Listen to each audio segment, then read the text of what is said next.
Ellis County Commission for November 18th. All those capable, please rise for Pledge of Allegiance.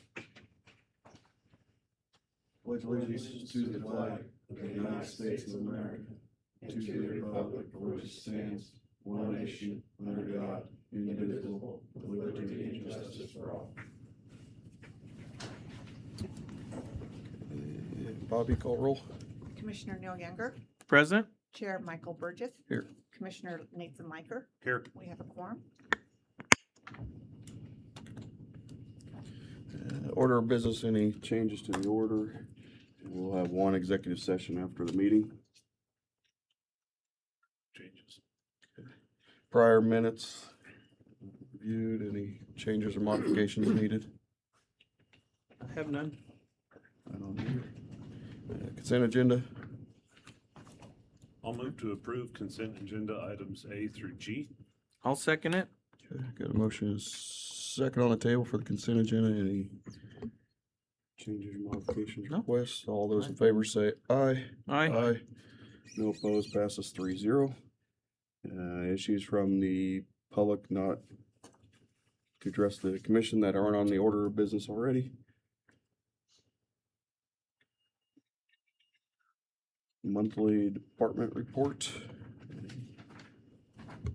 Comments from the commission? It's another busy month. We are still slightly lower on our inmates, so that's a pretty good deal, I guess. Not sure what's going on there. It's too cold to go out. Yeah, They're getting it. and then our EMS is staying steady at the, almost 10 runs plus a day, so they're busy. Busy. Right. And the response time is there, so our public listening, we've got to support them. So it's one of the things we do. And the one item on our agenda, building construction projects. Open it up with Darren. Morning, Commissioners. Darren Myers, Morning. County Administrator. Before we use the continued discussion from last week, Hutton was here and Mr. Glassman from Glassman Corporation to discuss some of the projects that have been discussed as part of the bond, which we started back in March at the Commissioners Retreat, and we've evaluated different things throughout the year. And we do have all the staff that are impacted by those projects here to visit and ask questions or answer questions that the commission may have in regards to the projects. Not sure where the commission wants to start. Maybe with the project, just go through each project and see where we're at compared to what the Hutton estimates were compared to where we think we have at, we can limit the projects at locally based on some current estimates that we also have been doing as part of the project as Hutton was putting the scope together and the design, the layouts and everything for the general concept of each project. If we want to start there, we can do that, or if there's another direction the commission would like to start with, we can. Well, let's, I guess, before we dive into it, we'll address the Hutton standpoint of, they were just contracted to give us general scope. They are no longer tied to this project at this time. Correct. That, I know the commissioners did have some questions on that from the public. Hutton was just here to give basically the documents that you saw on there, just an outside perspective of not really any interior knowledge of Ellis County in regards to the projects. Their contract is essentially fulfilled. It was, we spent like $400 on one building just to get the conceptual design for the transfer building, just so we can come up with some rough cost estimates, which is what you were presented last week. Similar for each project like that. There's nothing, even with Mr. Glassman and Glassman Corporation being here last year, there's nothing guaranteed or tied for any of these projects for Glassman Corporation. It was just him being willing to assist us in the process to come up with some estimates. So for each project, if the commission does approve to proceed with any project, everything 100% will go out to bid, from the general contractors to any HVAC, plumbing, electrical engineers, architects, or contractors. It's just a clean slate. Like I said, the start of this was just to get us the documents so that way we can start on a very big picture that if every single project was done independently, separately, and done by design build, and we knew we would draw it down from that, because that was not our intention to do that, but that just gives us a good cost estimate and a perspective of what each project could cost if you went that route. Okay, thank you.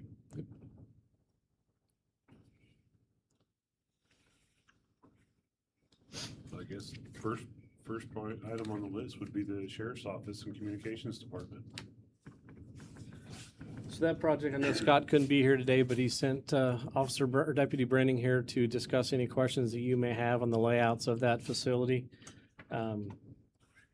Just because we didn't spend much time last week, I'll put the plans up here on the screen. For that building itself, and Jeff Ridgway is here too because of the basement. This drawing here on the left is the basement itself. The areas in blue are being considered touched, and a majority of that, as you can see, is hallway, and that's essentially just because it would get new paint and polished concrete flooring, get rid of the tiles down there.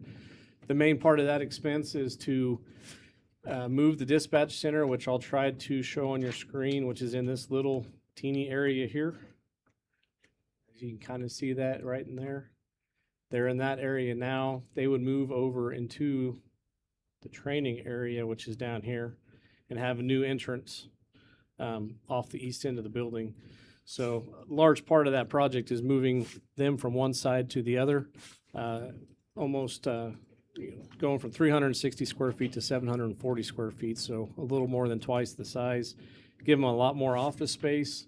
They would have multiple offices on the left. They currently only have one, as well as a conference room, some spare office, a private locker room, and a bathroom attached, a multi-sex bathroom attached right to the center itself, so that way they don't have to leave to use the other restrooms if they're busy.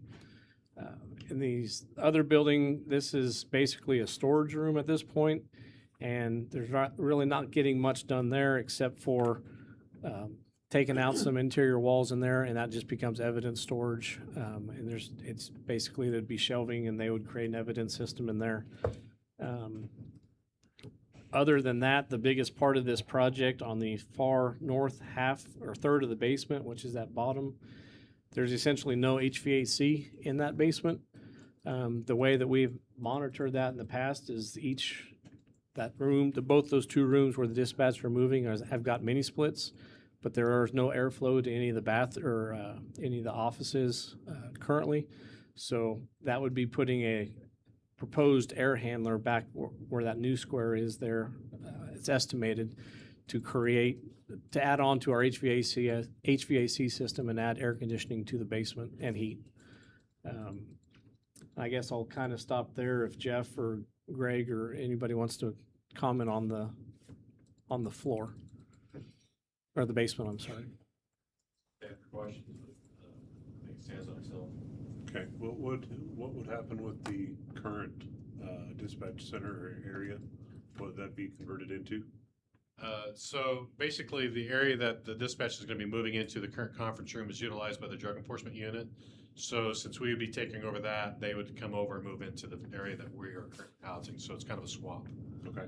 So the drug enforcement unit would utilize the current dispatch area as a conference room, and it has a little storage room that they would create. And then what is currently my office would turn into an interview room for them to conduct interviews with. Okay. Is it going to affect them very much by downsizing? It's actually, for them, it's a slight increase as well. Oh, okay, because we're going to be removing walls and such. No. Their conference room right now is right there. 235 square feet. And so they would be picking up a new conference room there.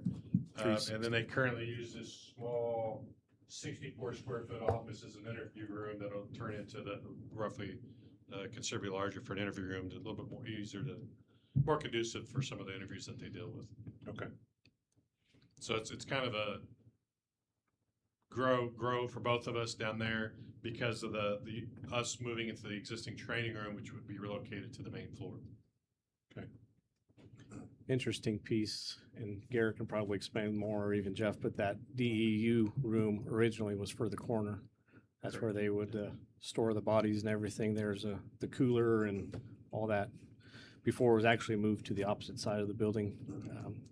It's always kind of interesting going in there. You know, and then opened the door and it was dark. Oh.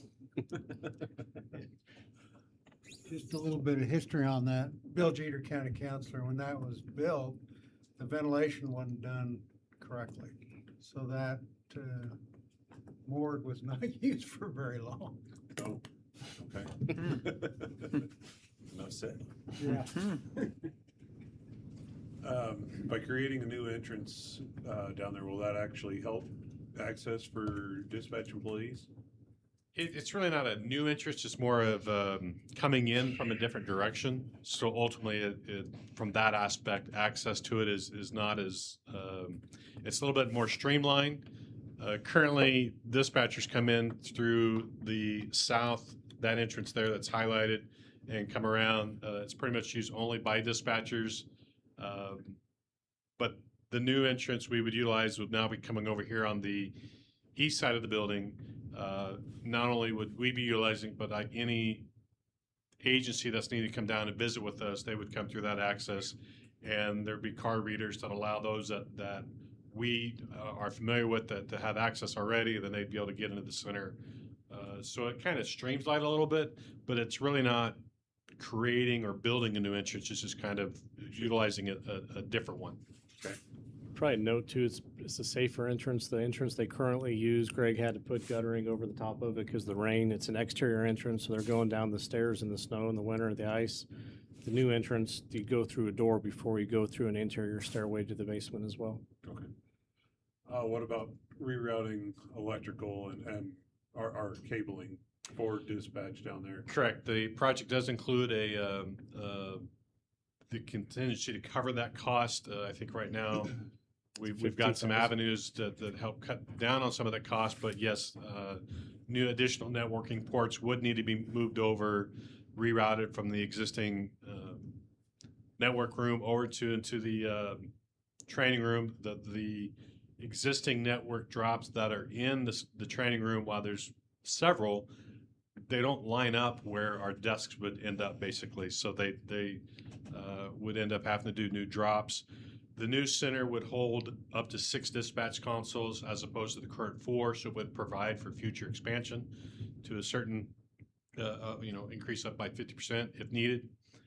And so that has been considered into that aspect of moving that networking and adding the necessary electrical components to support that. Okay.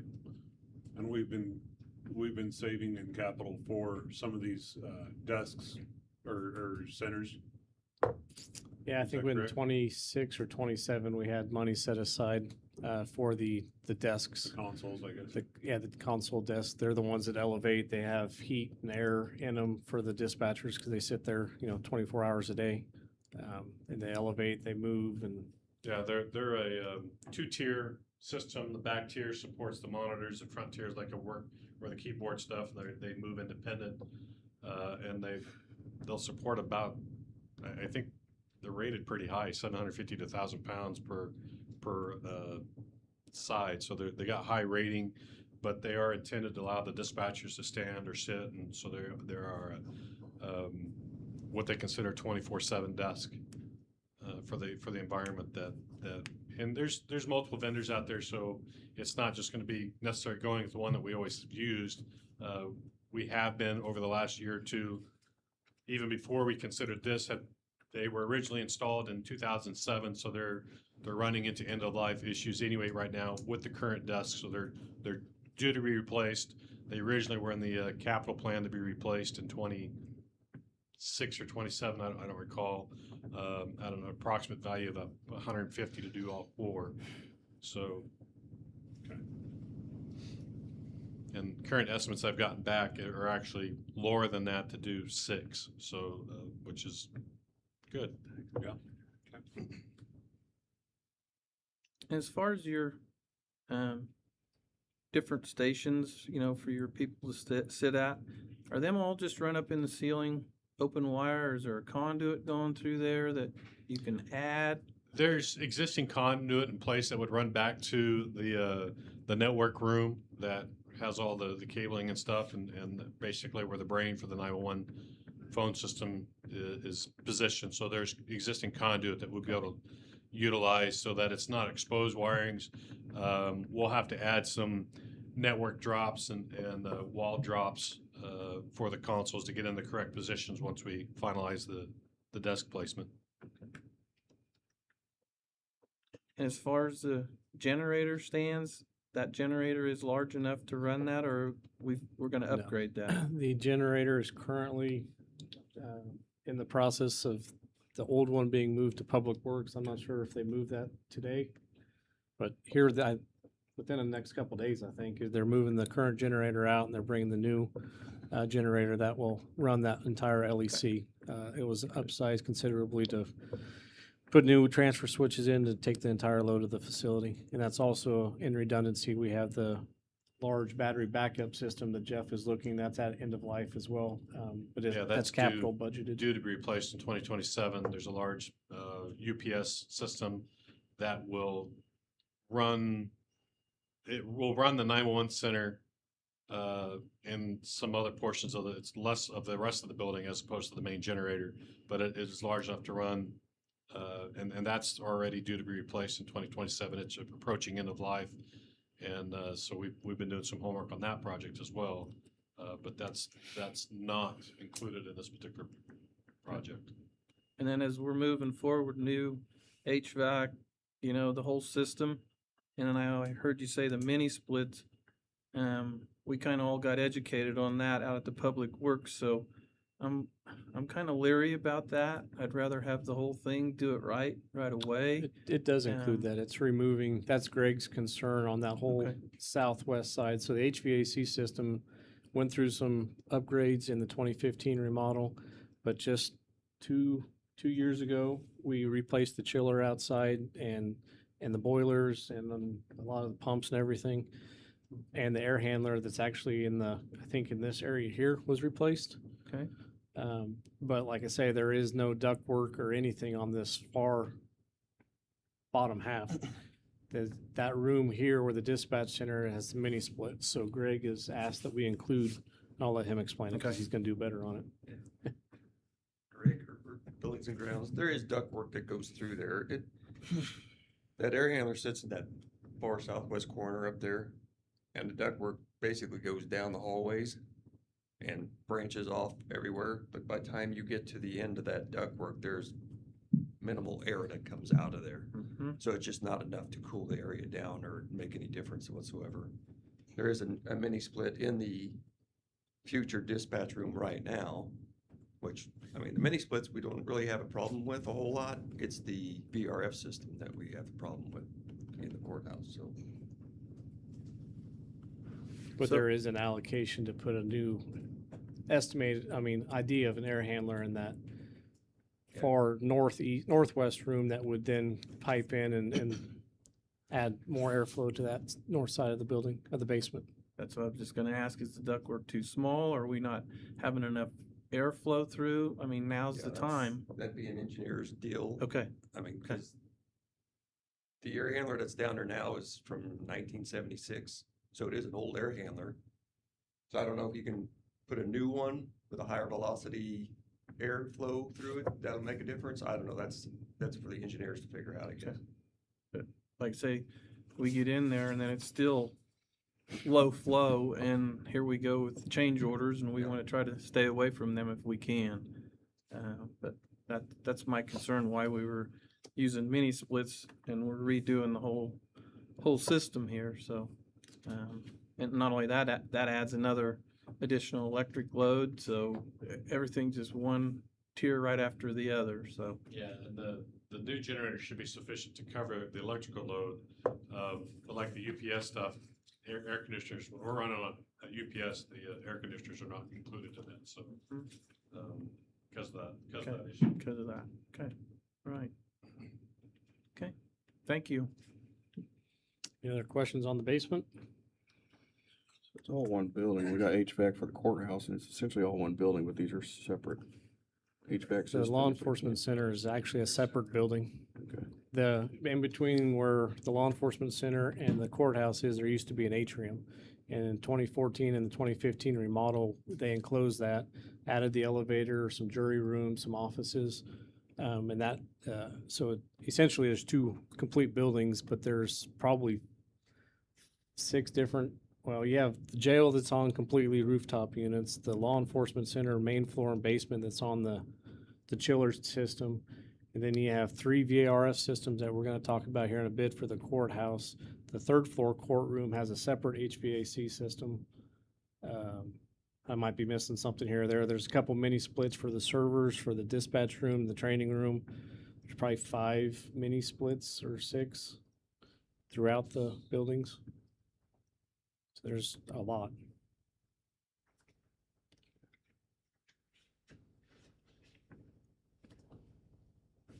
And that's just, okay, so that's just a basement, so I guess let's move up to our first floor. Thank you, guys. Or thank you, Jeff. So the biggest part of the main is the main floor of the law enforcement center is the east half, and that's where the Hayes PD currently sits. You know, obviously they're moving out in about August, September of next year to their new facility. So this far southwest corner, which is the top left of your drawing, is a main portion of this. So currently none of the restrooms in the main floor meet ADA accessibility. They're closets at best, very small. You can see this is a bathroom right here, 68 square feet. There's the offices in the DEU basement are bigger than those restrooms, so it's creating this whole new space out here, which is where the front entrance of Hayes PD is at. Basically, make that a blank slate, one big room, add bathrooms on the back side of it. Removing some walls and making that their training room, which would, if the dispatch moves into the training room downstairs, the training room moves upstairs, and then it will have an exterior entrance. So that way they don't have to escort people in and out whenever they have training. They can just unlock by card access the front door of where PD is at for their training purposes.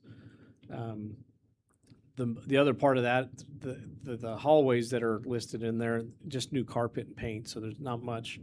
All their squad rooms, all the Hayes PD offices that they currently have, which is all of this, and the check-in for the jail and all that, none of that's really being touched.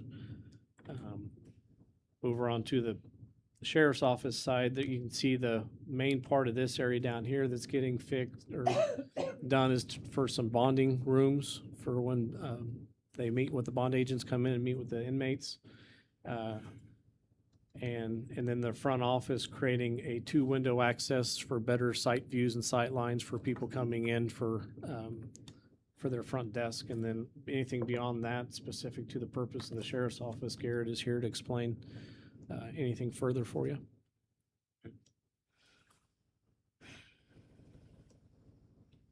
So the main point with the training room, as far as the access point from the outside, with KCGIS requirements, bring people into the basement as controlled access into the basement. So we have to bring people into that. We have to monitor people that have access to the basement area currently at the LEC. Bringing them into the training area, which would have outside access on the main floor of the LEC.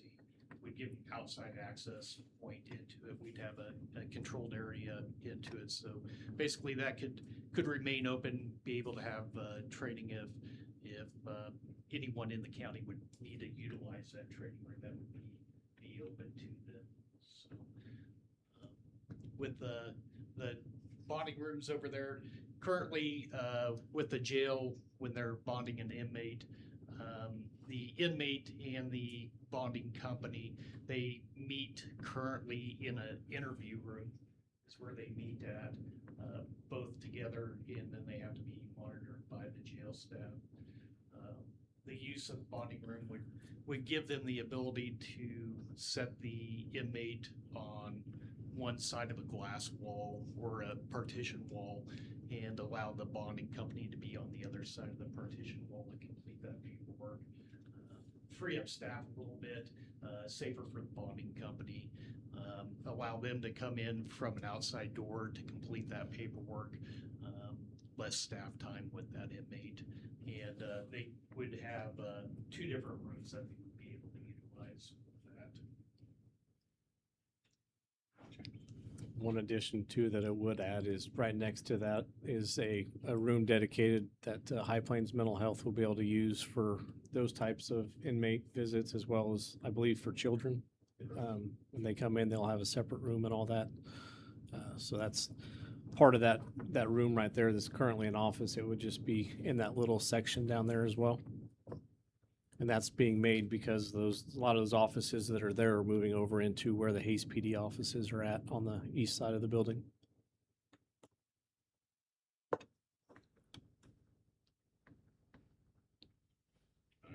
I have really no further questions on that. So for this project, as you can see within the documents that was provided, the total estimate was $2.98 million. That's for a design build, and this is the one project that we would recommend to the commission to do a design build. What that would be is if the 2.9 is the amount that gets bid, but we would go with a contract after the first of the year to solicit design build contracts where a general contractor essentially would partner with an architectural firm, come in, and we would have essentially 4 months, if the commission moves forward with the bond, that we could put in requirements and stipulations that they have to do on-site visits and repetitive on-site visits to ensure that their bid quality is accurate, to help identify any of those hidden gems that we find later, or change orders, in other words. Give them plenty of opportunity to view the building and submit their bid. And then basically at that point, if the bids come in at 2.7, they're going to say, this is the project based on this scope, this outline, that we're going to do that. And nothing would change unless something unforeseen comes up, or we change, say we want to move this wall from here to there. Those types of things that weren't within the scope of the project would be considered a change order. So that $2.9 million actually includes $500,000 that's outside the project that wouldn't be bid with the project. The $300,000 includes upgrades to the jail security system. That includes door access, secured, all the computers, the backups, the redundancies to store the data, cameras, and the intercom system. Basically everything that controls all the doors within the facility is at end of life and is coming up within a few years to have to be replaced. And then there's a allotment in there that which we got a bid on from Mobile Radio Service, which is our vendor contracted with to move all the dispatch equipment, and then that estimate for the desks downstairs. So the actual project estimate for the design build was 2.486, with that $500,000 on top of that to do that additional work outside the design build project.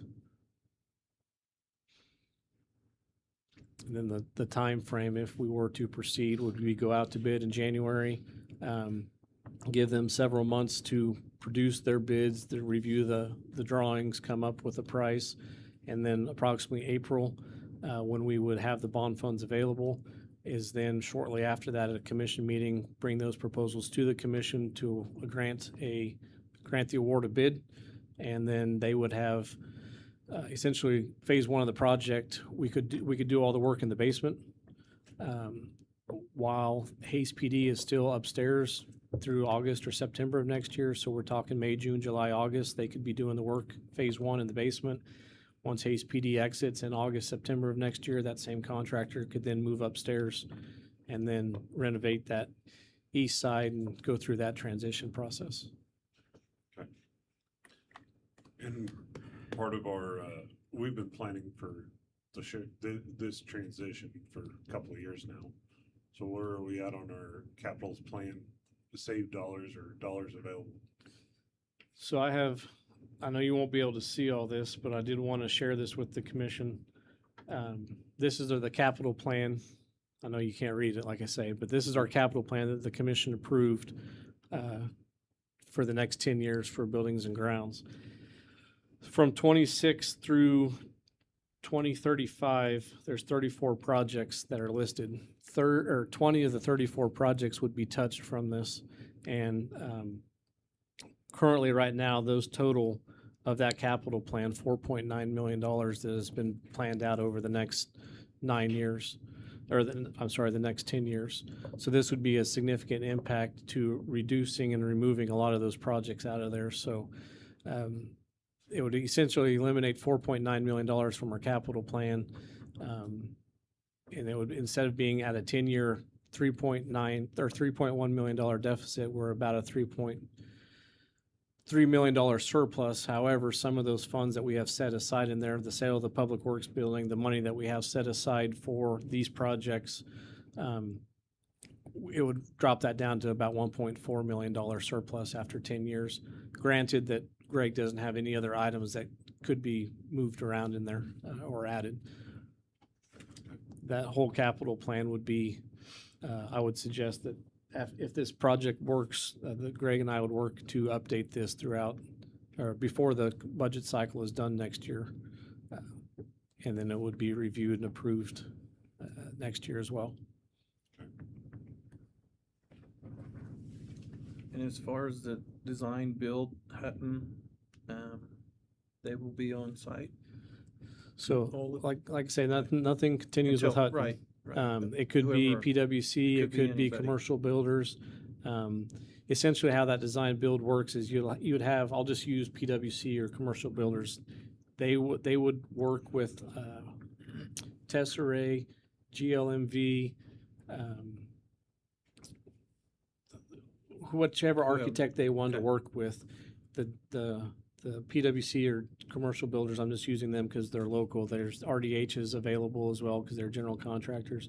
They would partner and with an engineer and architects to design and estimate what the project is going to be, and then they would submit that. So if we were to award the project to a company, they from day one will know who the construction company is, as well as the architect and their engineers, and most likely a lot of their subs.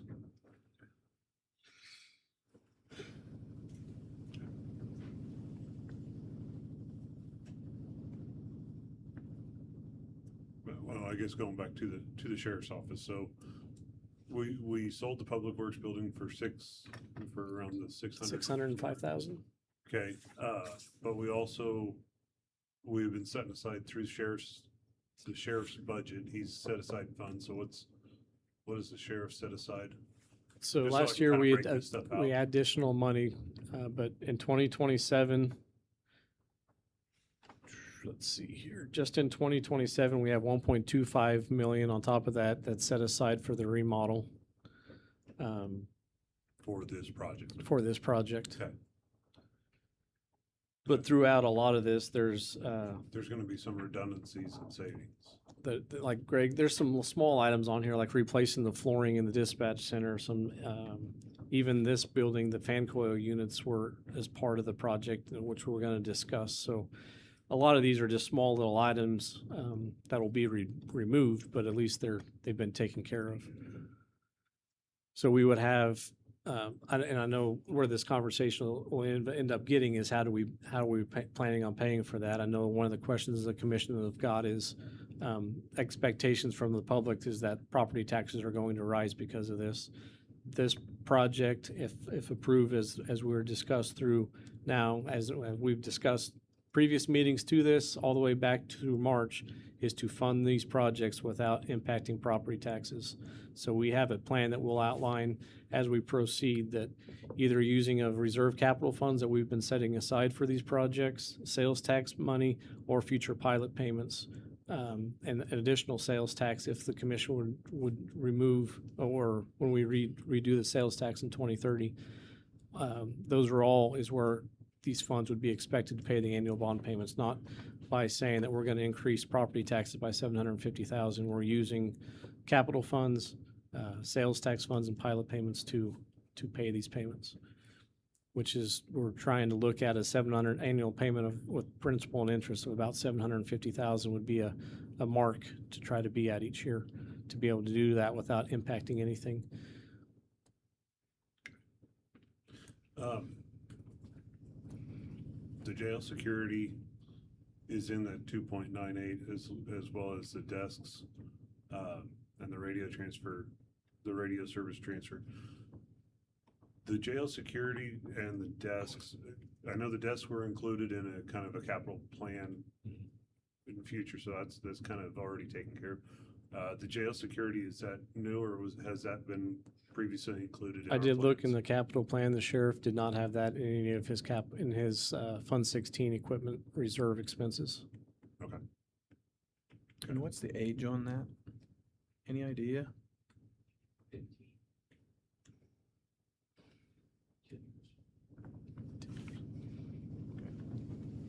Okay.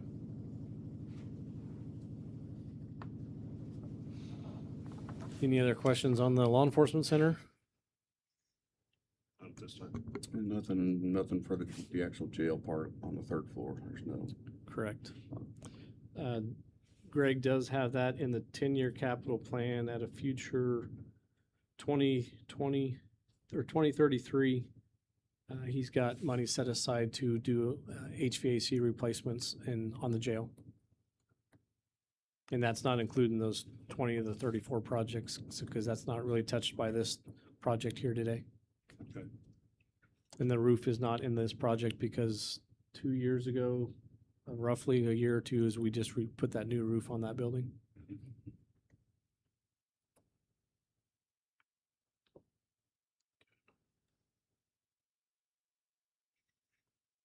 Okay. Let's move over to the building next door at the courthouse. That's the information primarily that Mr. Glassman spoke to, that has the 3 VRF systems that are failing. And Greg, I believe he said that they were one of them was currently down, and they're working on getting parts to replace it. But the biggest discussion last week or the continuation of that discussion from last week, is for the commission to make a decision on how you would like us to proceed with that, is to replace the VRF with a similar type VRF system but with just a different brand, or to switch from a VRF system to the heat pump type system. And I don't know, Greg can probably speak more to the details of that. I'm not even going to try to explain. But there's about a $400,000 difference on the estimates that we were going with. If you simply go with the VRF replacement with like a Samsung or Carrier type away from the LG, it was 2.8 million, and moving over to a heat pump type system is estimated that we should put $3.2 million for a budget, which includes contingency. And this would be essentially a design build project, but it wouldn't be done through a general contractor. It would be done through an HVAC mechanical company like Alman or Worth or Glassman, and then they would work with their engineer to create plans to do this project.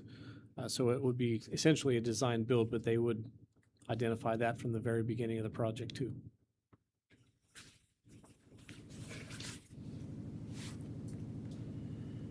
Is that the way to go? I think what we have now is not a viable deal. Okay. I mean, I've got 4 units down right now up there again. So it's just a continuous thing, and I was looking through so 2 years ago, $30,000 worth of repairs, last year 21, and I'm at 22 this year so far. And we've got 4 down. bills coming in and more stuff down, so it's just a continuous cycle of repairs. Did we ever have a year without major repairs This is since from day installation? From day one. Okay. And we purchased some stuff from the school, is that correct, for 489? We've And been we're using about parts, out. we got the parts. It's just that a lot of times you don't have the right parts because there's two units up there that are not compatible with the parts that we bought. So those we have to do new parts on, and a lot of the inside stuff, we have no parts for those. Okay. It's hard to say how much money we saved, but we spent $1,500 on buying all that, and Yep. well worth probably every penny of it Oh, yeah. times, I don't know how much. One board is that much money.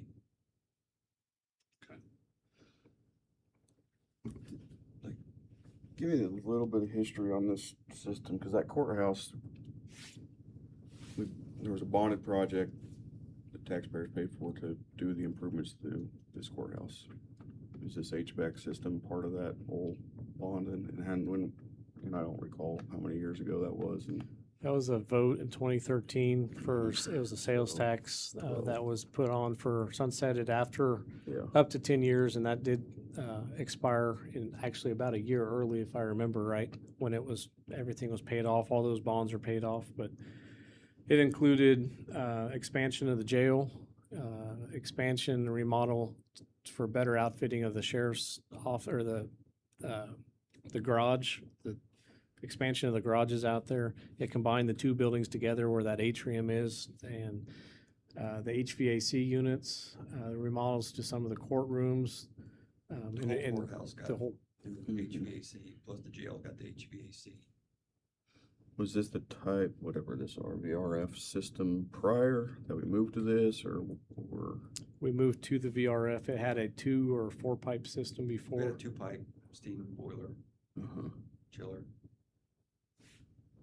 So now we're looking at going, I mean, the recommendation is essentially to go back to 2-pipe or some.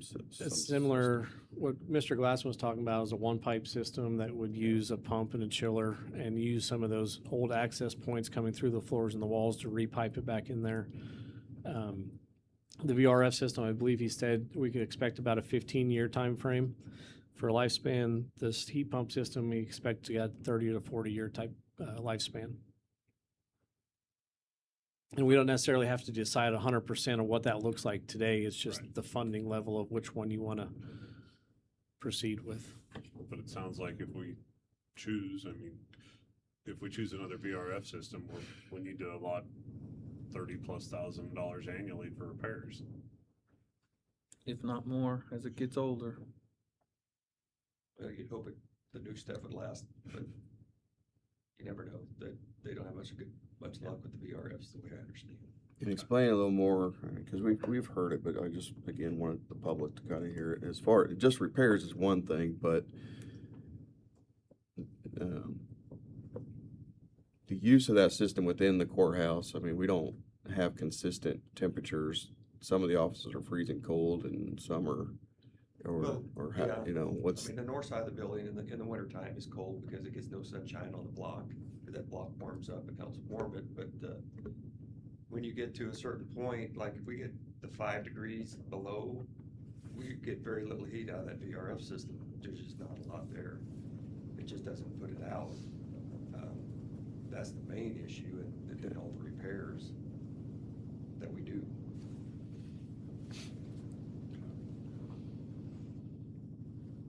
So we're spending money and we're not getting much for our money. Mhm. We're not getting what we really want. And As far as The whole control. selling point on this thing was the savings in utilities when we got this, but the savings versus having utilities, I'm spending in repairs. So we're not really saving any money as far as that point goes. And Roosevelt has the new system, is that correct? Because I went and looked at that 2 years ago, I think, when Glassman had put that in. Roosevelt. Okay.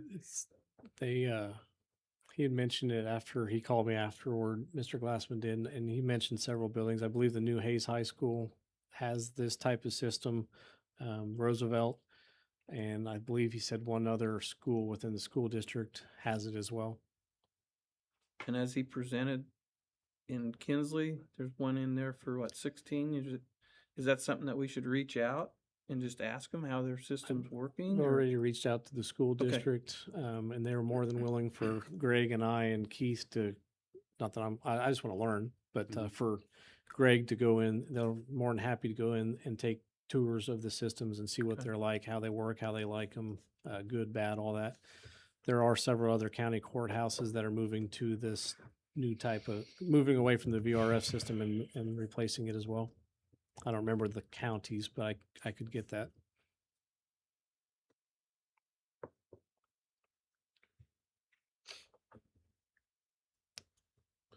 Well, if we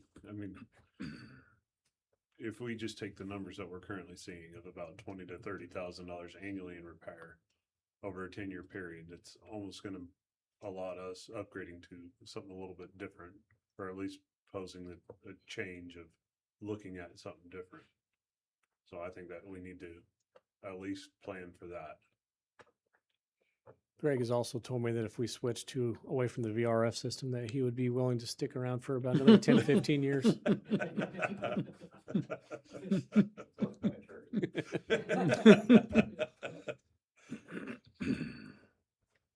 Well, and not only that, if the system's down, our people are not comfortable, and when you freeze, it's not good in the wintertime. Like you say, the block, it does that heat and cooling thing, and we've got to look out for our employees.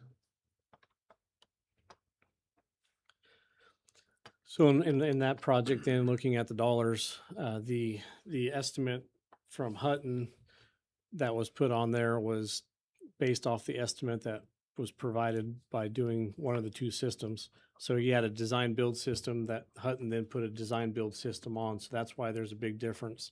So instead of that $4+ million project estimated by Hutton, that would come down to about 3.2 million, which still allows for some contingency and still have that design build feature from a mechanical contractor and engineer to build that system out and bid it separately.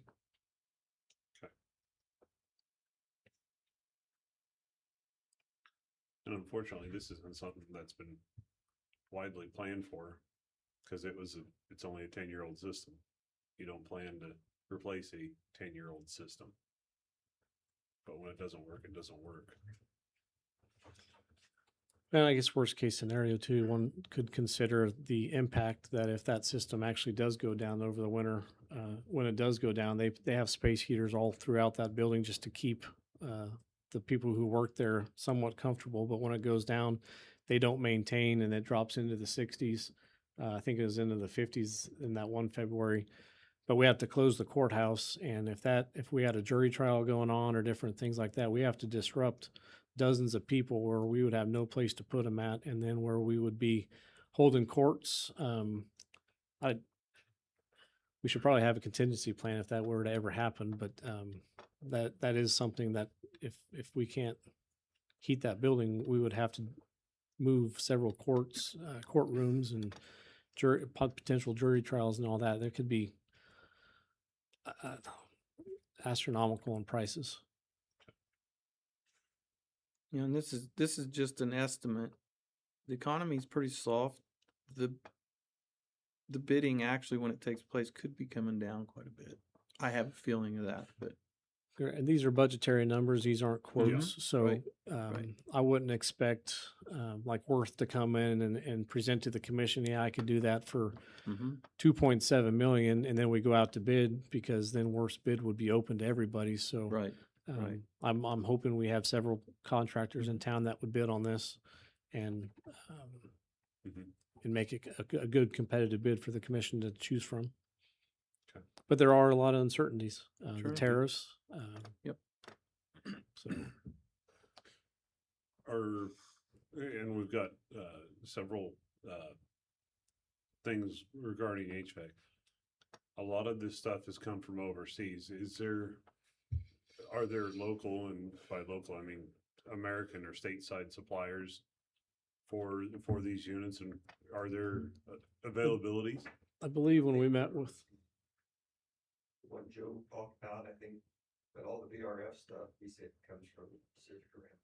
So Okay. that's all imported in.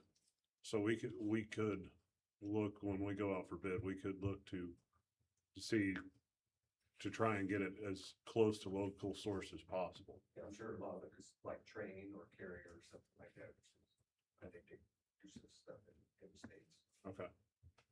yeah, that heat pump type system, he said, I believe most of all that was manufactured in the United States. I believe he did say that at the meeting last week. Okay. That'd be good to consider, I guess. So while Greg's up here, we can talk about this building. Okay. We have approximately 110 fan coil units, so you can walk throughout the building and most of the offices. So you can open that door right there and see where the tile has been removed because the fan coil and the piping is leak. There's almost every single room, most of the offices. However, in looking at, that's 110 is a very close estimate, but however, not all of them, as Greg has mentioned, are used, and some of them have been replaced, so that number would be reduced. And the bid that we got from Hutton on that was, like I say, a high estimate from Glassman Corporation for a design build, and then Hutton put their design build and contingencies on top of that, so it's kind of doubled up as well. So that price would also drop more than $1 million than what is on the Hutton numbers. So if we did that, we would do an analysis. Greg would work to find out, go throughout the building. He's got plans of if it will drop from 110 units down to 94 by making that determination that this one doesn't need to be replaced because it's only a couple years old or it's not being used. There's no reason to replace it. But then we would also discuss previously, as the commission has approved in the hallway right out here, the door that is cut, we're waiting to get installed. I don't know if Greg wants to explain that a little bit, but that unit could be placed as an alternate if we do come in under bid to replace that. I don't know if you want to explain that a little bit. Yeah, that area over there, when we took over the building, was one big open area that was supplied by an air handler right there. And they went in and put the offices in there.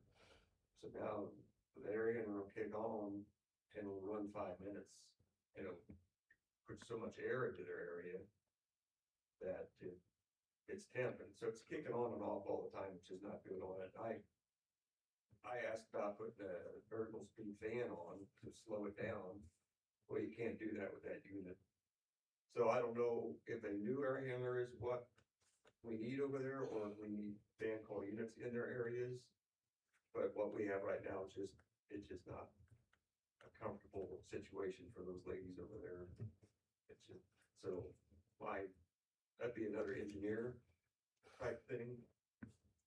It's a little bit over my head, but definitely, and it is it's an 84 when they remodeled this building, so that's been in there since 84, so it is getting towards the end of life. So most likely the number that we got, and then doing some additional work, if we were to proceed and put a cap on it, we would reduce the number of units that would need to be replaced. And that's on part of the project, why some of the ceiling tiles have not been replaced, is because as fast as you replace them, within a couple of days, they're soaking wet again because of the leaks. And the fan coil units would fix whatever leaks are around those that we're seeing on our ceiling tiles. Well, it's actually condensation that's leaking on those. Okay. It's not really water leaking out of pipes or anything like that. And if they repipe them, and because right now they have a pan underneath them and they have an auxiliary pan. Well, with piping and the insulation on there, the auxiliary pan doesn't catch all the extra water that's coming out, so it's leaking. And so we've got like pans sitting up in the ceilings because we cannot get those to tip back towards to drain right, and they're overflowing, and it's just a cobbled up mess basically. And so new units would take care of that. Yes. Okay. There are some pans that are rusting on those units too, because they're made of metal. Mhm. So that's another issue. They're just old. They're 42 years old or something like that. As far as the design on those, are those stainless steel pans now? Are they galvanized? I think they are Plastic? stainless steel, but they may be galvanized that's lined. Okay, I'm not positive on that. okay. There was one question I did ask, and he said there are options of how you can get lined ones, you can get plastic ones that are coated to help prevent that future rot. Okay. So the condensate water comes out in these pans. Is it then pumped or drained somewhere? It's just drained out. It's gravity drained Okay. into different pipes all over the place. Okay. Okay.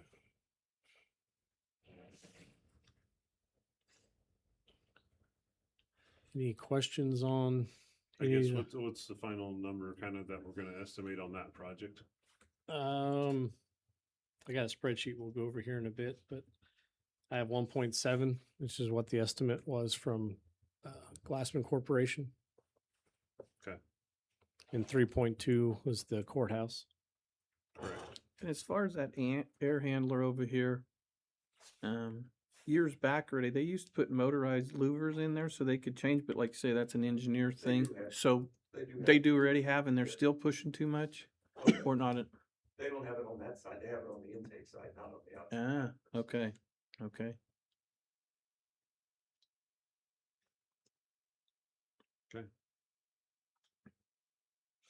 All right, we'll move on to the next project that has been discussed. Thanks, Greg. Thank you. Thank you. The transfer station, Justin's here to discuss this.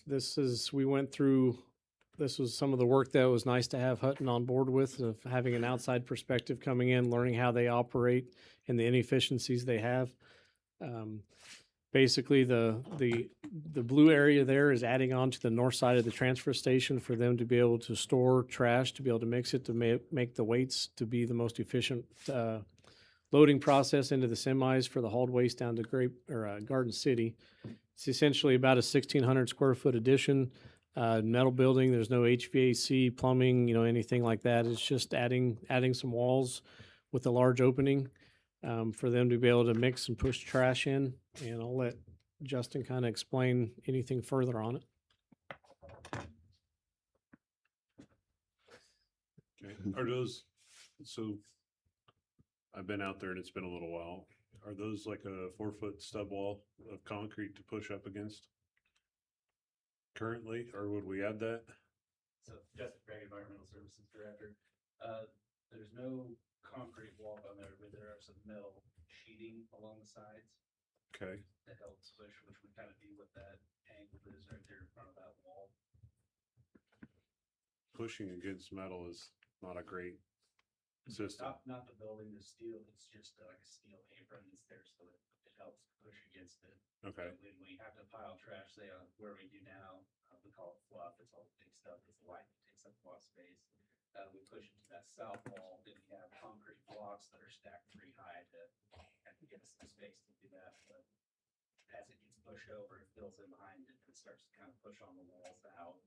This new area would allow us to, in a perfect world, would think like this, say to come out with a pickup with a mattress, that's where you would pull it and dump, leave the main areas for bigger trucks, but it would allow us to store all that fluff over there.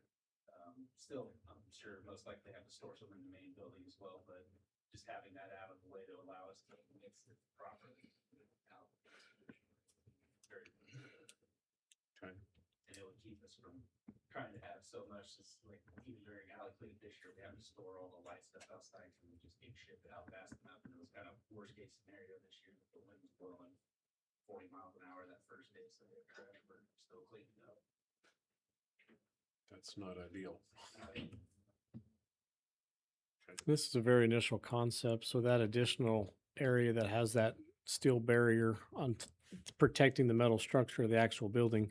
We'll talk about the funding here in a little bit, but we could design that to have like a 14-inch stem wall that's 5 foot tall. So that way you wouldn't be having a metal barrier protecting the metal building.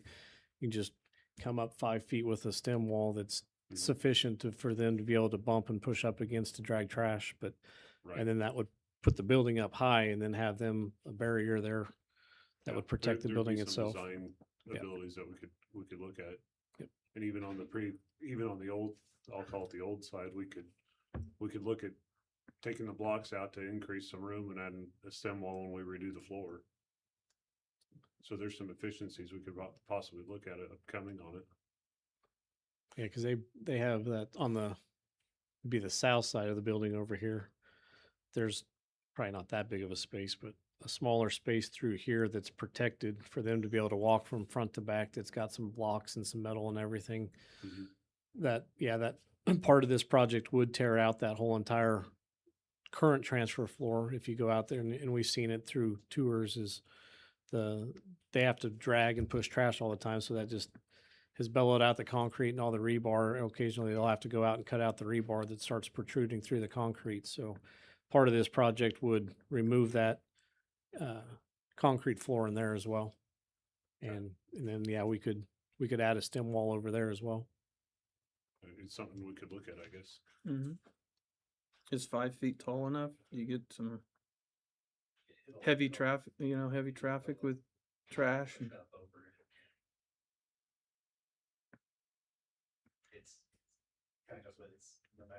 the blocks we have now are probably about 6.5, 7 feet tall, but it's still getting pushed up over and it falls back behind there and needs to take the blocks out, clean it out by hand.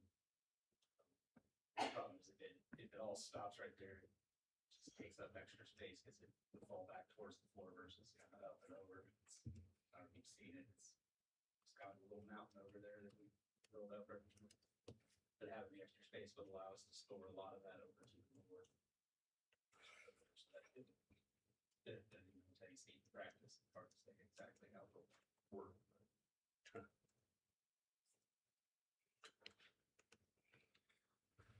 And then also part of this project is when they push the trash over the back end that goes down below into the semi, we would have an allocation in there. That's all metal, kind of creates a chute, so it deflects and pushes everything in and flows into the semi itself. So we have an allocation in there to do some repairs to straighten up that metal, re-weld some joints and some seams, and maybe put some. They used to have rubber flaps. I believe it was a rubber apron used to hang down on both sides. It's just torn up over the years, but it would funnel the trash into the trailer versus it goes down and it's piled up before they pack it. It kind of falls over the side of the trailer. They'll just clean that up by hand as well. So that would include putting those possibly back on, and that metal work, having a welder come out and do a lot of repair work to that. Okay. So with this project, they do have estimated essentially about $1.1 million to do that.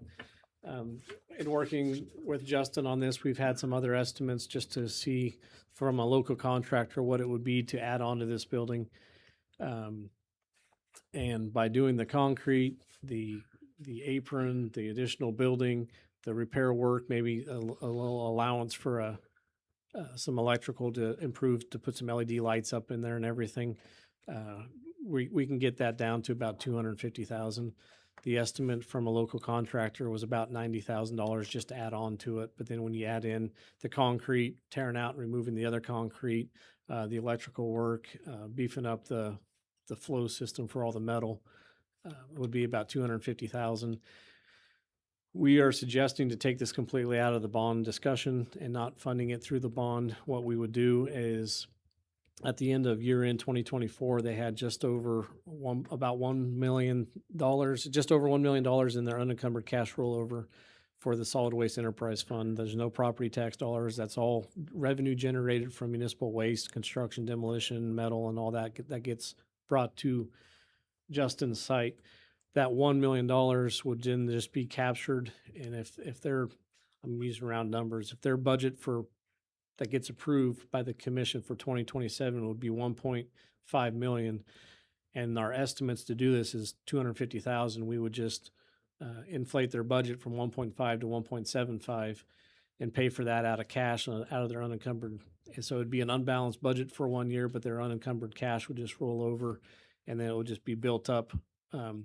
With a good business plan, as they do run every year, you hope when you do an enterprise fund that your revenues exceed what you plan for, but your expenses are less than what you plan for, and that's how you build that gap. Helps build your fund every year, which would allow them to do this out of 2027. So roughly at this time next year, we could have everything out for bidding, essentially.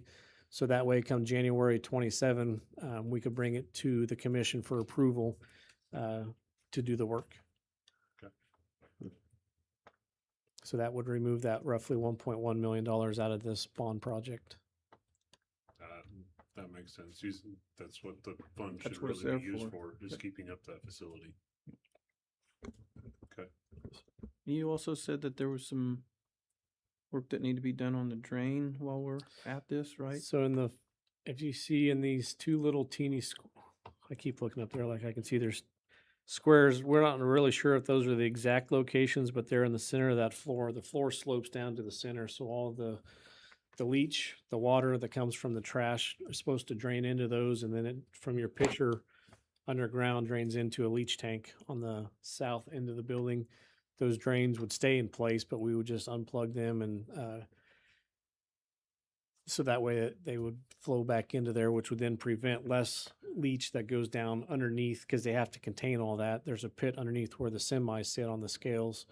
And that would help contain some of that and have less down on the bottom side. Would that be correct, Justin? Correct, yeah, anytime water touches trash, it's considered leachate, it has to be contained, so those drains, they still flow into that tank, it just kind of plugged up. Dust, trash, glass, anything that's in there, so, but when it does go down low, we have to pump it into a tank and drain it for a leachate tank. So we'll have to bring it down there.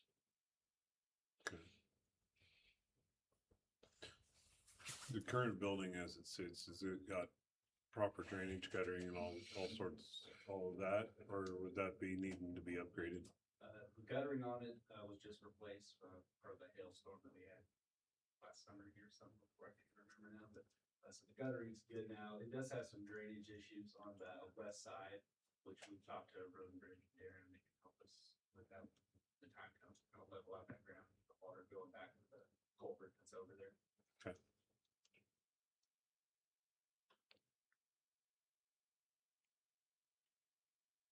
Do we have one last question for you? Do we got a contingency plan because the trash is gonna keep coming? So if we go into this, how do we load the semis with the floor tore up? Yeah, we haven't really finalized anything. We've thought about it. It's possible, you know, if we do it half of the time, maybe something we just have to continuously pull the truck back and forth to keep pushing just on half of the floor, which is not ideal, but for the time that it'll take to do it, it'll be worth it in the long run. Okay.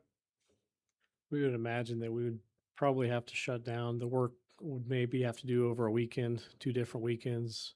We talked about doing like a high early mix, so that way it's ripped out and replaced and can be driven on within a few days. So there would be some impact for them, but also for the service that we would have to work with for the city municipal waste and everything. Okay. We got a year to figure that out. We need some more of these to take off that bottom line. Thank you, Justin. Thank you. The next one, I think Danita's here. We can talk about the facility over in Ellis. This is the layout that was presented by Hutton last year at a price of roughly $3.5 million. That included design build fees, as well as contingencies for 2 additional bays onto the right side, as well as an alternate to add a mezzanine or a second story above this entire middle space. Lyle, Danita, and I have visited about this facility. There's several issues outside the facility that we'll have to work with if the commission wants to go. We'll have to visit with the city of Ellis because we've already been in discussion to them to see if they would want to add on 2 more bays. So that's one determining factor. If they would, the size of the building increases, which limits then where it can actually be placed in Ellis. So that would be the next discussion, which there's some options out there that we would proceed as we wouldn't start this process right away. We would go through allowing the city of Ellis plenty of time, as well as working with some properties before we'd actually final design on anything. This is just basic scope for cost estimates. But then the next piece after that is if you just determine the size of the building and the size of the lot that was been needed, that could change the scope of the building. Having drive-through bays is nice, but that also increases the footprint for the size of the property that you need because you have to have 360 access. It's almost 360 access all the way around the building. So that could be a reduction in cost for not having the drive-through bays. None of the facilities have that now except for the station here in Hayes on the fire side. That was an alternate that was cut out of that building on the EMS side, is having drive-through bays when that building was originally designed to have. Worst case scenario, if we can't find a lot, the suggestion would be is to essentially create a building of just that portion to have just an EMS facility with their bay and their living quarters, and then leave off everything else on the fire side to accommodate if we do run into the city not wanting to add on 2 bays for their fire engines, and then we eliminate everything for the Company 6 fire department over there as well. And then you can look at doing 2 separate buildings like we have now. I do, recognize Commissioner Younger's concerns of two buildings, and as you have two cost to everything when you do that. So there would be as efficient, but we could be limited because there's not a lot of the property over there that it would be a good sized building by adding on, another two bays. But if it's possible, now's the time to do it. I think that the additional 2 bays is kind of, I think we need to leave that at least in, because we don't know future. I mean, it's, right now it's blank space. It's the easiest time to add it in. So, Some things are not included in that $3.5 million price. Like I say, about $600,000 is for the 2 additional bays and putting the mezzanine on. But we would have the possibility, if the commission would like, to sell the 2 current facilities that we would have to offset that cost, essentially put it back into capital to pay a bond payment. Neither facility, I think, would be worth a lot. That would, we wouldn't pay a bond payment off for a year. We're not going to get a couple $100,000 for the 2 of them. But that would be some savings. And we'd also discussed that years ago, Public Works used to have the county shop over there as an alternate location, that the Company 6 station could be used over there to house their graders, store road equipment and everything on the inside of that facility as well, for them to have that shop back over in Ellis as well. So that's all yet to be determined, but that's some of the options that gives you on the backside of this as well. kind of the last, I mean, there's a long way between Ellis and Waukene, and a lot of area out there. So, okay. And so I guess what number are we kind of estimating this to come in at? So in visiting with and I guess I haven't gave Danita any time yet. So I'm sorry. The price that we have that's on this sheet that we'll eventually get to is roughly 3.5 is the estimate from Hutton. If we do some different things, so there's about $300,000 in contingency. One thing that Danita, Lyle, and I had discussed is not to do a design build on this. Try to design the building, because it's going to be a pre-engineered metal building. Do a basic design for the type of structure. And when you buy a pre-engineered metal building, the engineering comes with it, of what the footings, the layout, the size, and everything. So a lot of that will be included within that. But we would still have some architectural fees to line out all the walls, the rough ends, the layouts, the drains, the pipes, the utilities. So that price would be, the design build price would come down, but also we could remove a lot of contingency. $300,000 for contingency is, we could make some nice additions on over there for that. So if you take the 3.5, you remove some of the contingency out. If you take the 2 bays out, you don't do the mezzanine, that takes it down to 2.6 million. I know I've had in the conversations with the commissioners over the last couple of days. Yes, it would be nice to have the 2 bays on for future. Will the city of Ellis want to do that? If they don't, does the Ellis County Commission want to add that on? But also at the same time, the mezzanine, $386,000. If you don't do it initially, it's not that you can't do it in the future, but it's difficult. I mean, you'll have roughly a 20-foot tall building, so you'd have that whole entire portion of a lot of wasted space that could be a whole second story up there for storage or future use.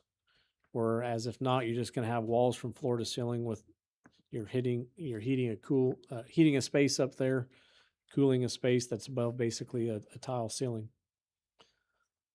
So The only change that to this plans, if they would be the same, if you did put a mezzanine on there, is the stairs would be located right here to go up.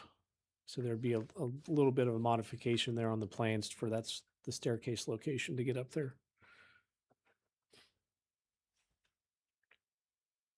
Have you guys had discussion on what you were gonna put on that mezzanine on top? I mean, as far as storage, different materials, what could it be utilized for? Probably mostly fire Okay, stuff. We don't have a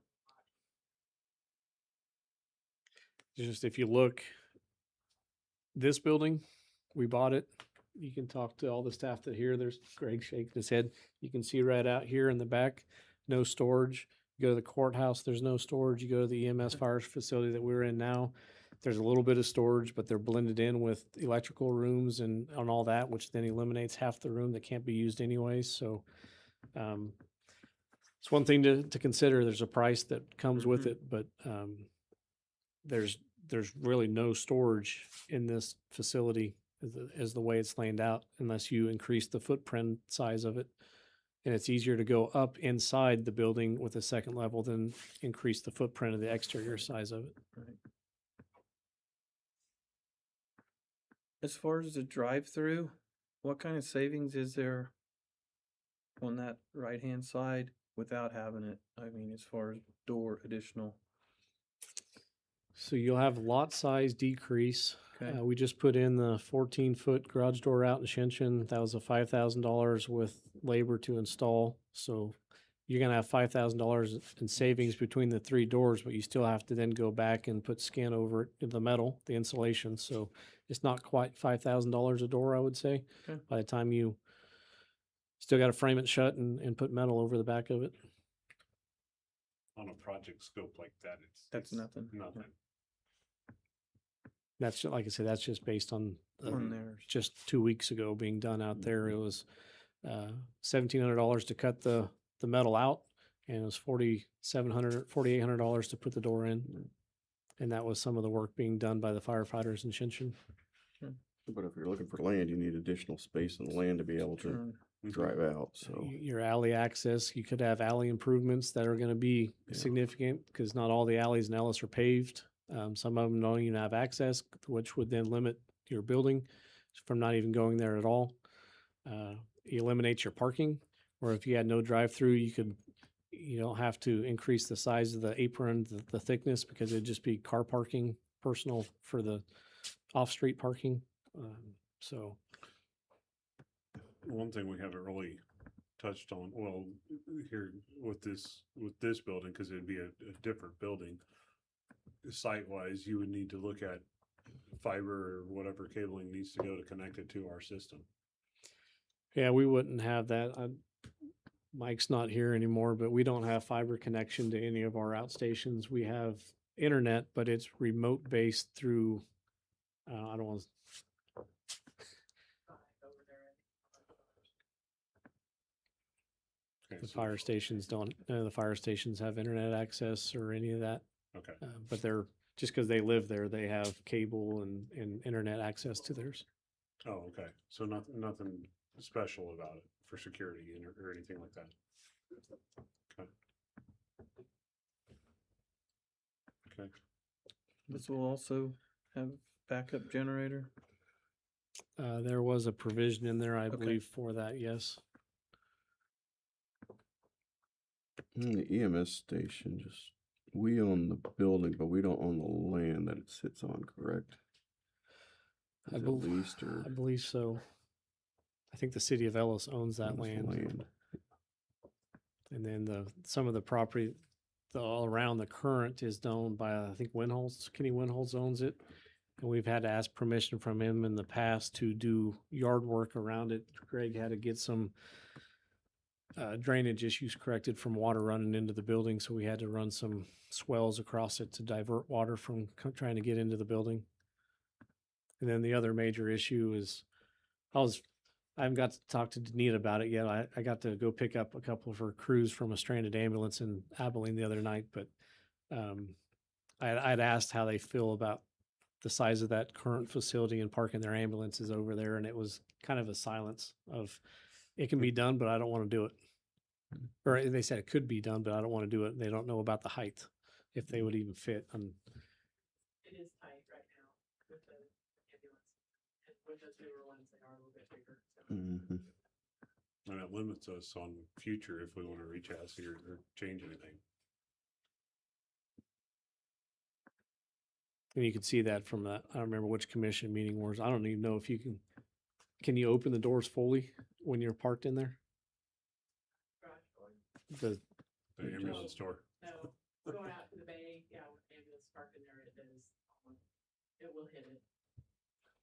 even when you open the doors on the ambulance, it will hit the sidewalls of the bay too. We have cool moves on the side just to protect the door. Okay. So that's not a good thing, because you're supposed to be able to get in that vehicle and go, not get in outside the Yeah. building. Yeah. Okay. So like I said, this would be a building that we would like to manage locally and not do design build and as you can tell, 75% of that building is just open bay. It's not a lot of finishes. So we feel that we can manage that project and save those design build fees on top of it and everything. So with this project, with the overall bond, there's a lot of unknowns with this one. So it'd probably be a project 2030 maybe. So if we go to bond, without knowing, so we would probably we're looking to go to bond somewhere in January, cover all that. We'd get the full bond. We'd sit on that for interest until we figure this project out, or wait until we figure it out and then go to a different bond. The proposal that we would present is going with this project somewhere sitting. The other options that we have available to us kind of decrease the cost from there, whether we buy another facility and renovate it, that may work. That would essentially be cheaper.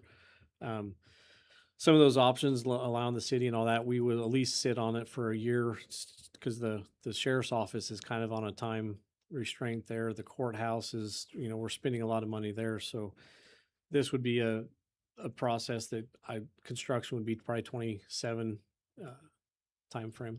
And so that money would be sitting in the bank. And that was part of what the commission had planned for the interest for 2026 in the general fund, was we would have the majority of that $10 million sitting there throughout the beginning part of the year, gaining interest, which would help essentially increase the revenue for the general fund next year.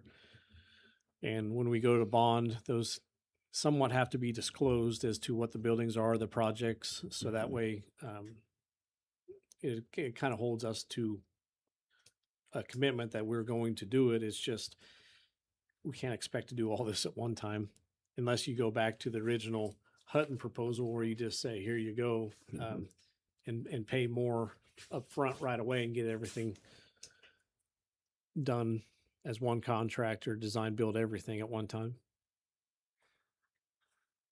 And I wouldn't say it's impossible, but I don't think that would be a very good choice for the county, either financially or for staff to be able to manage all those projects at once.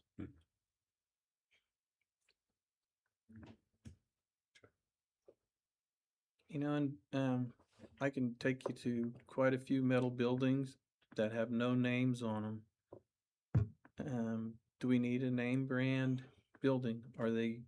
What have they done besides, because if hail hits, they aren't standing by it. You're paying for that name. So there is contractors out there that in the trusses / metal beams are all engineered. Is that something that we want to look at for, we've got that building and then possibly, another one? You're paying for the name. We wouldn't specify what building type it would be. It would just be a pre-engineered metal building. So whether it's QMC out of Quinter, Hess Services has a metal engineered building. Wheat State is what they call it. Roof Masters here in town does metal buildings. So we wouldn't specify. It would be open to the contractor who bids on it that says this is where we're going at, and then the commission would have those proposals in front of them to based on price and whatever the proposal could be, to pick a contractor type of building and all that. I guess I'm just speaking from experience because I put up a couple of them, and you put a name on it, and you're adding $5, $6, $7,000 just to have that name. So I'm just throwing that out for, Our ideas. insurance does cover that. Some of the Mhm. things that are excluded though with K-Camp now, some of the changes because of the hail damages, cosmetic damages. So there's a different type of roof coverage. If you can see, like if you remember the old noxious weed facility out of Mhm. Public Works, it had probably like a 710 pitch roof or 712, so you could actually see a lot of it. So when the hail would hit it, there's more cosmetic damage, which you'd get coverage. But on the old building, it was essentially like a very flat roof. You can't see it. Like our current facility, you can't see it. Not a good roof, and I know Greg would not recommend doing anything like that on this new facility or any facility probably, but you get a different type of coverage because you can't see the cosmetic damage, and you basically don't always get hail damage on those types of roof. I wouldn't see, I mean, this would be more of a small 3, 4, 12 pitch roof that you wouldn't have that cosmetic damage on the fronts, but the sides would be covered.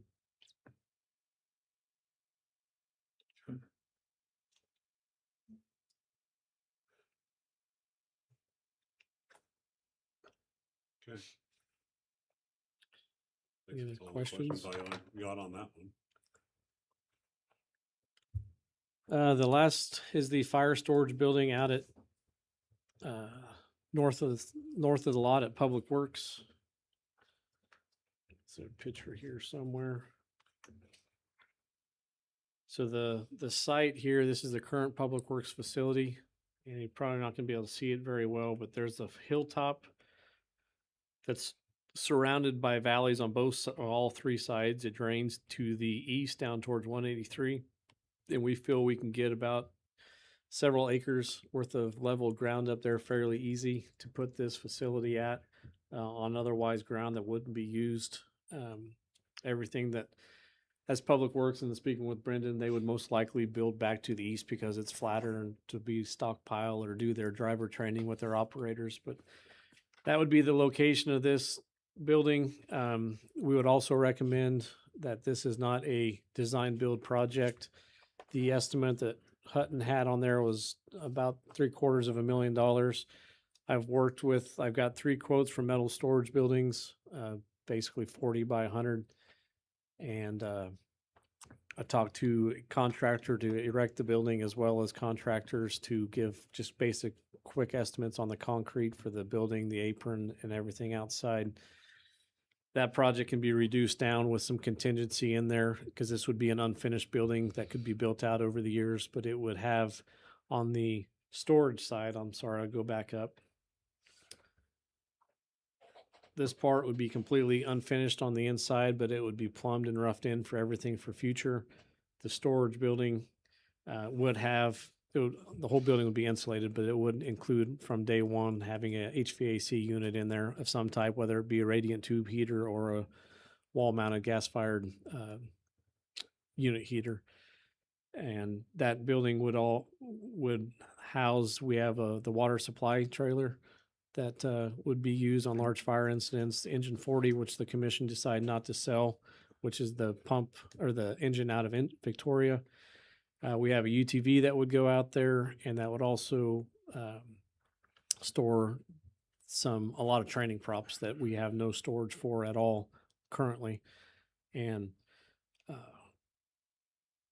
that estimate goes from down roughly about 711,000, 250,000, and that would be one of the last projects that we would complete over the year. And we're still trying to work with some grants to do additional facilities out there for some training ideas that could be used for the county, as well as we've had discussions with the Kansas Fire and Rescue Training Institute on doing some classes out there, as well as the Kansas Forestry Service for their fire management officer to do wildland and forestry type service classes out there as well, and potentially a grant from the Kansas pipeline, Kansas Gas Service to do some gas training props.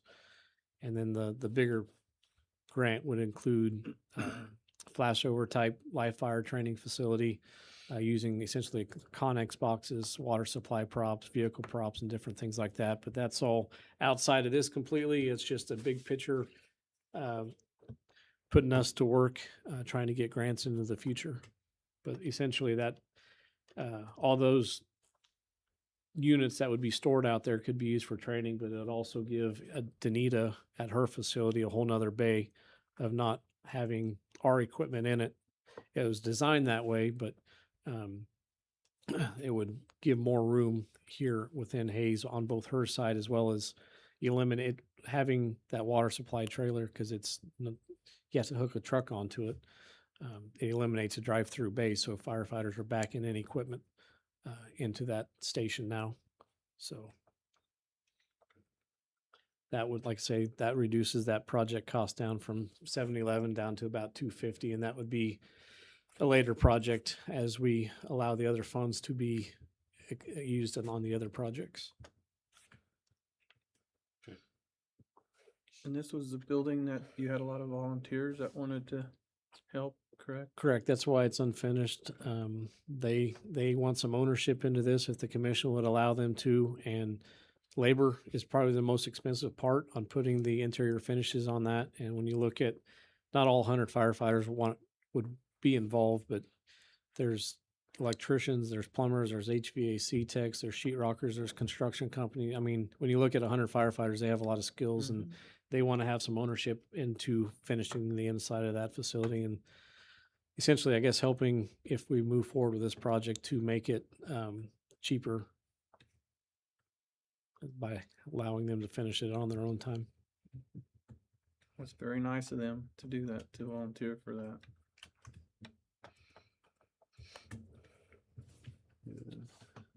This project for sure, we have to at least cut the price way down to 250. So as long as our next update shows that it is a project overall, while I think it's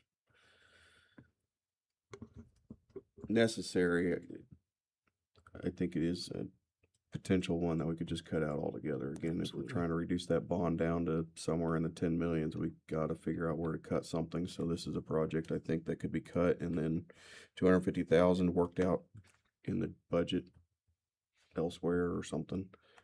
For now, I think I'm comfortable leaving it on with that reduced price, saying we're not paying $750 for a metal building, but that's kind of where I'd be right now with this part of it. I'm good with that too, especially you got the volunteers, because you give them another year, they may say, nope, I'm committed to something else. And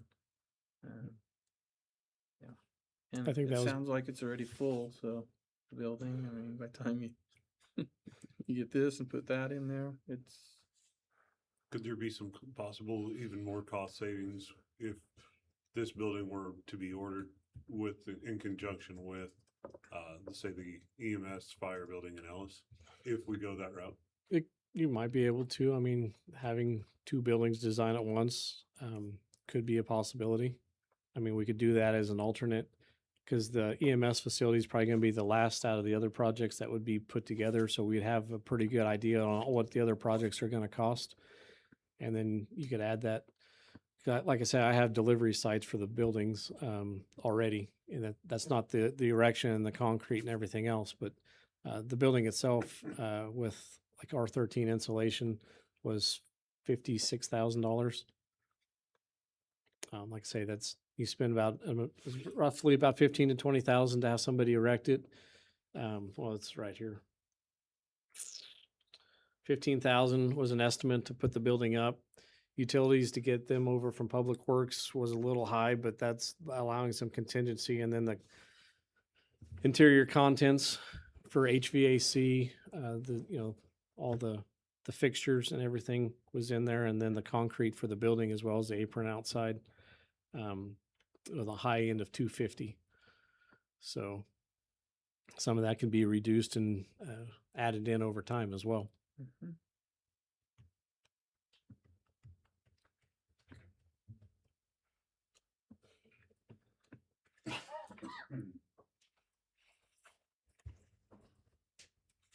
So I have this spreadsheet here for the commission to consider. Includes that $2.9 million that was that we had in there for the law enforcement center. 2.6 million is what is set aside for the facility over in Ellis. That does include removing the contingency, the alternate for the 2 bays, as well as the mezzanine. That takes it down to 2.63 million. The courthouse HVAC, based on an estimate, is 3.2. It could be lower than that. As we work on the HVAC for the admin building here, of reducing some of those fan coil units, that is estimated at 1.7. The fire storage building we just talked about at 250. And then removing the transfer station, that 230,000 is not included in this. But the total estimated with contingency design build on those projects for the sheriff's office remodel is 10,770,000.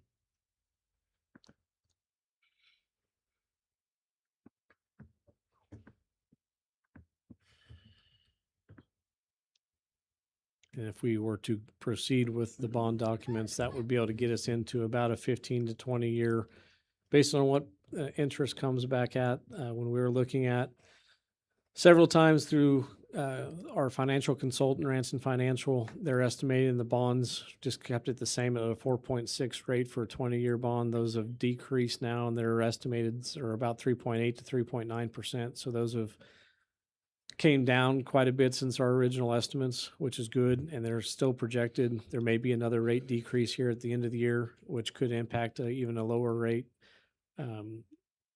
by the time these actually go out for sale in roughly March timeframe. If I go back to the agenda to talk about that part of the process, this is what Ranson Financial has proposed as a timeline. Essentially, if the commission were to consider to proceed today, let's just say we use that 10.7 or dollar time or amount, they would start distributing the documents and come back to a commission meeting in December to provide all the documents to the commission. And we would have a public building commission, because this all does move through the public building commission, as well as the county commission, as some of the funding would be used for that. Resolutions would be presented to the commission in late December, and a public notice would go out for a protest period. Come back after the first of the year, and towards the end of January, maybe into, if it gets pushed back a meeting, into the first part of February, to authorize the bond sales, and then come back into March. The commission would authorize review what the sales of the bonds, the proposals that we get, and then roughly in April, we would have the funds in our accounts to start projects.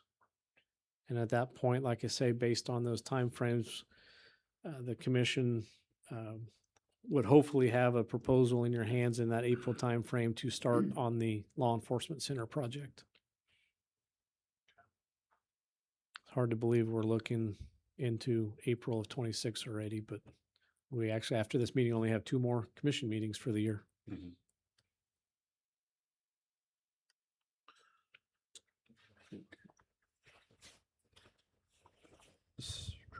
We also, Greg, you mind coming back up for just a minute?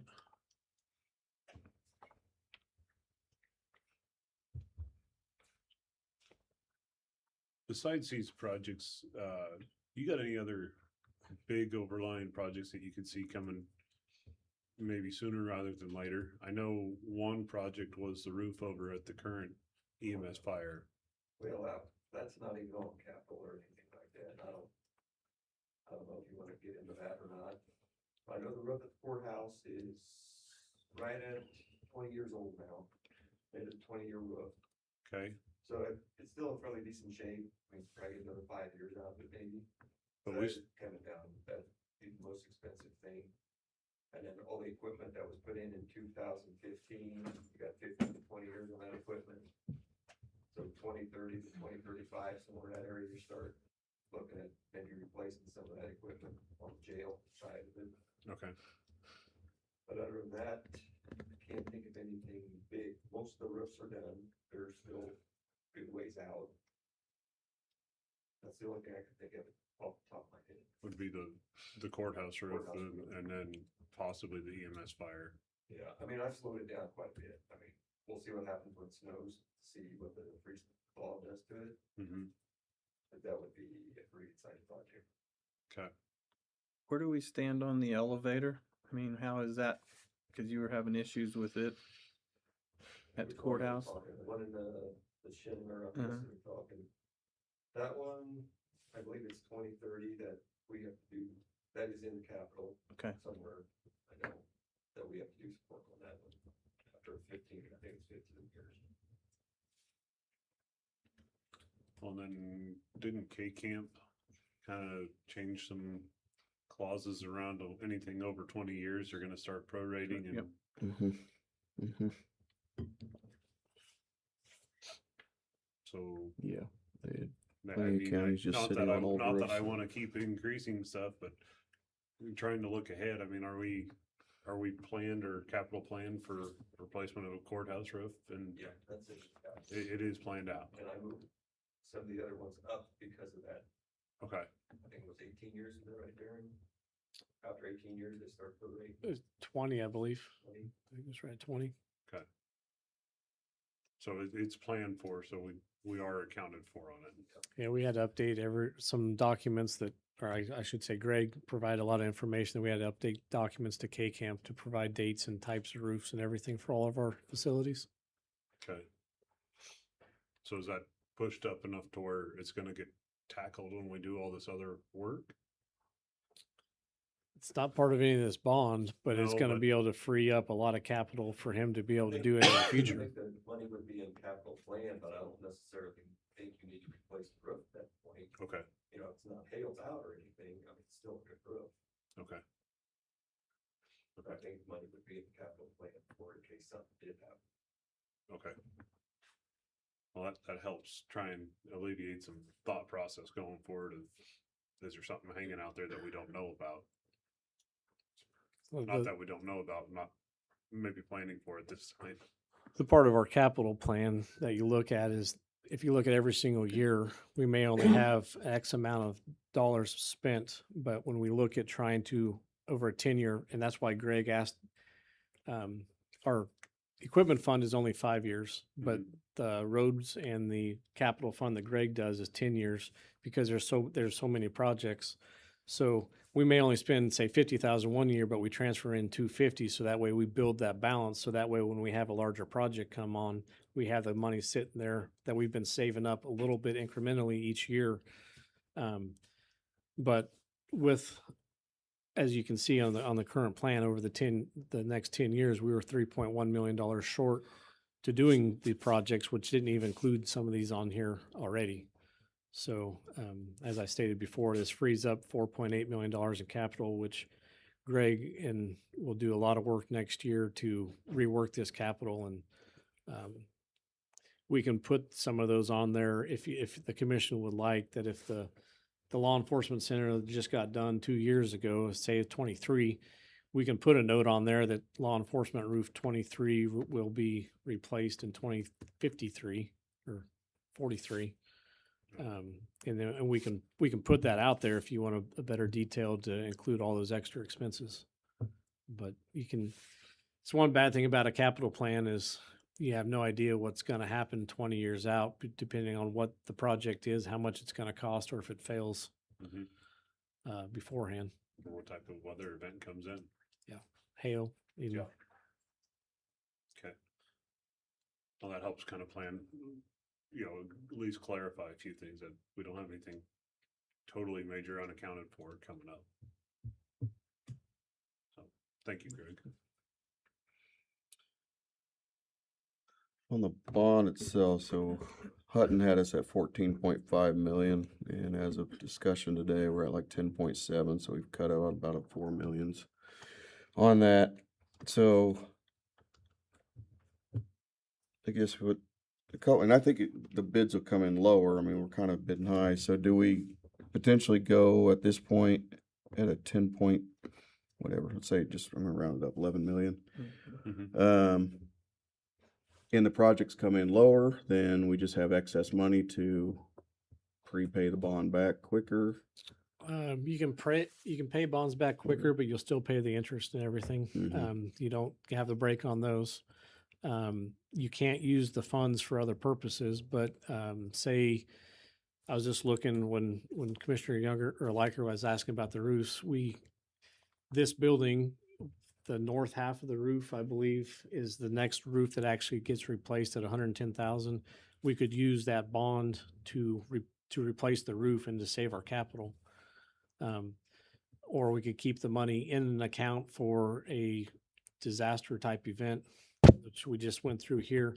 For instance, the one thing that I haven't mentioned yet, when we had the sales tax for the previous bond back in 2013, we still have $138,000 sitting in that fund that we've used for projects since then. I think the last project that we used that for was to replace the elevator upgrades in the law enforcement center a couple years ago. So that money could stay sitting in there for future capital purchases, but we couldn't pull it and use it for a bridge or a road project or anything like that. So on the flip side of that, if we think it's gonna come in a little lower, do we hold ourselves to the feet to the fire a little bit and just go for a bond of say like 9 million and make sure the bids come to us, and if they're overbid, we can't accept them. That forces us to be within a range that we think we want. That's in my head, that's kind of the range I want, is 9 million. And going out to at 11, and then the bids come back in and ends up being $9 million and we have extra, I guess that's okay. But at the same time, if we force ourselves into, hey, let's just go to bond for 9 million and these projects got to fit it. And if they don't fit it, then we can't do them. It put us in a precarious situation where either you're value engineering your projects or you're not doing projects that need to be done. And then waiting longer to do them, which is also going to cost more to get them done. With that, I mean, I could see us coming in right instead of the 10-7 or the 11 coming down to the 10 Mhm. and then being right at that number, and then work because we already have money set aside to put towards these projects. So that kind of puts us back up and over. Is kind of where I guess I could see us being, and I guess that's a number that I keep coming back to. And there certainly, I'd really hope to say we could see the $700,000 mark in savings on this, and these are all estimates, so Right. It's all trying to come in within that. And we do have projects that we've already allotted that we can cut out of this, so we've made a few statements on where we could cut or trim, hold off on one project, or change it, such as the fire EMS over there. We could significantly impact what we want to do.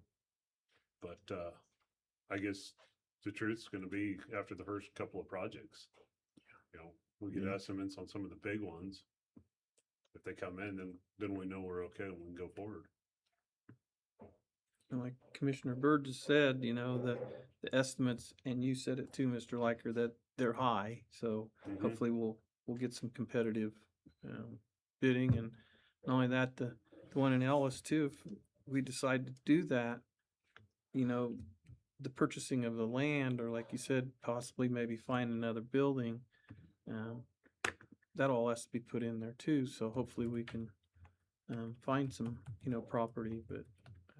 Then again, there's some more A lot of funding unknowns. going out. Yeah. But I mean, I guess I'd be, instead of going up on the 11, I would prefer to stay kind of around that 10 mark.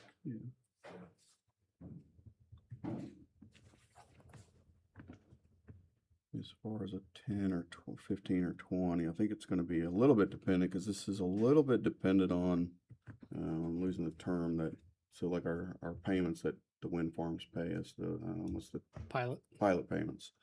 I think this project's a little bit dependent on pilot payments that may or may not come through fruition. So I think we'll have some time to kind of see if that works out, but I think that's going to be a part of it as far as how far out we bond it out to, if we secure those, because pilot payments are only 10 years, aren't they? So we're going to have to kind of look at that. as far as if we stretch it out 15, to me, I'd prefer shorter terms, 15, but if, some reason pilot payments, they're only 10 years and we can't make it work, we gotta look at lower payments for 20 years. I guess that's gonna be part of the process too. Cause this whole project kind of depends on some things lining up for us to be able to pay it without raising property taxes. And that, to me, is the most important part. If we look at the number, that we maintain that without having to raise property tax, or at least our intent is. Things can change over the next 10 years without much, but I think our intent has to go in. We're gonna find ways to pay for this without raising property taxes. So, I may be wrong, but aren't Hayes and Wind's pilot payments are not subject to the 10-year? It's They're- yeah, like a 40-year. They're exempt from paying taxes indefinitely. Any project after 2016 that creates electrical energy is subject to a 10-year To a tax 10-year, okay. exemption. So any new pilot agreements would be just for 10 years. Okay. Then from that point forward, they would begin paying taxes. Isn't that right, Aaron? Yeah, so if we, on the new potential Solar project farm, coming, yeah. the solar farm would be roughly about 750,000 for 10 years for the pilot payment. After that 10 years, that amount would go up because they're getting different types of incentives for that first 10 years, either through us or for the state for different programs. So that project could climb from 750,000 in annual taxes to a higher amount as well. And the IBV, which is looking at that project, are still doing some cost benefits analysis to give me an idea of what that personal property would be valued at and their estimated tax payments after that 10-year period. And they're actually, I believe, having a meeting here, I think at 11 with the Department of Commerce to look at some programs as well that could come back and benefit the county as well. Yeah, I believe it was 2016, which is what Mr. Jeter was referring to as any wind or solar energy type projects after 2016 were limited then from a 10-year pilot agreement and exemptions compared to anything prior that could be almost indefinite. whatever you want. Okay. Okay. Good to know. But you are correct. As part of that is, and that's why we're trying to stay within that, roughly that $750,000 amount, is so that way our current bond that is expired in 2030, if that goes away, that could be used to pay. When that bond goes away, it could be just simply offset with sales tax after 2031 and beyond to pay these bond payments. A couple years before, for 27 and 28 can be paid with the capital that we have set aside for these projects already, so there's no worry to increase property tax. 29 and 30 could be used on that new pilot payment. That could be, so that would only be depending on those 2 years. If not, we have money set aside that we've been accumulating because we haven't budgeted to use 100% of all the sales tax we have collected. And that sits at a value as the end of 2024 at 2.6 million. So there would be 3 years that funding could be used to pay for these projects as well. And part of that, these expenses would meet the qualifications for what they were designed for health services or general purposes. Okay. The bad thing about using those is that money is sitting aside for emergencies or for when the sales tax goes away. So the good thing is that we have several options into the future. It just you don't know what 2031 brings fully at this point. And you said yield or interest is at like 3.8 on a 15 or 20 or. So when we were looking at the estimates before, at about a $10 million bond for a 15-year term at 4% interest was about $865,000 a year. For roughly that same 10 million bond on a 20-year term at 4.6% interest was about $747,000. So that gets us at a 20-year at that 750 goal. But the shorter your notes or shorter your bonds, the better your rates are. Since then, the 20-year notes have come down to right under, I'll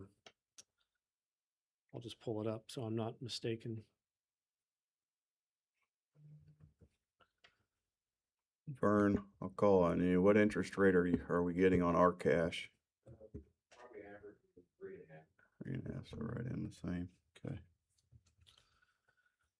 So 15-year term is 3.365 as of 10/22. These are estimated. This isn't necessarily what we would get. And a 20-year term would be about 3.9. So you're on that 20-year term, you're about 0.7% less, and 3.3 about 0.7% less on both those terms. Those aren't based on our bond ratings and schedules with S&P or anything, but so those rates would come down a little bit.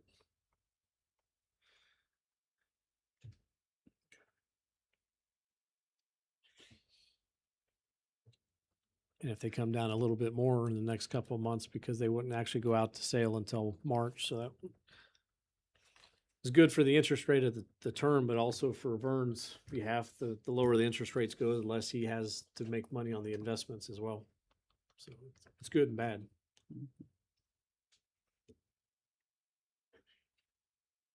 If I remember right, we're already about 1.6 million in interest gain for this year.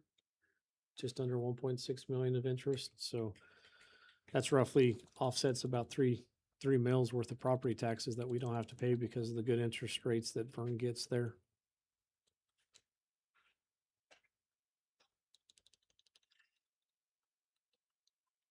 And There's a what are number of these we, projects I don't see us being able to even start looking at without going forward with some sort of bond. mm-hmm. So On that 20-year, Darren, what would the payment be on it then? Just something estimate? So roughly a $10 million bond on a 20-year term at that 4.6% rate was about 747,000. However, those rates have come down, 0.7%. So that would be when Ranson comes back and Gilmore and Bell come back in December to start presenting that information. They will estimate the rates on the current value based on sales within the last 2 weeks of whenever they come and meet. But we've been using that 4.05 and 4.6 rate for about 8 months on numbers. And what did Eugene say we were gonna lose on the trailers and stuff? Close to $1 million a year? About $1 million a year in personal property taxes for boats, trailers, RVs, golf carts, because of the statutory changes. So with the solar thing possibly coming in, there went that. It's just, yeah.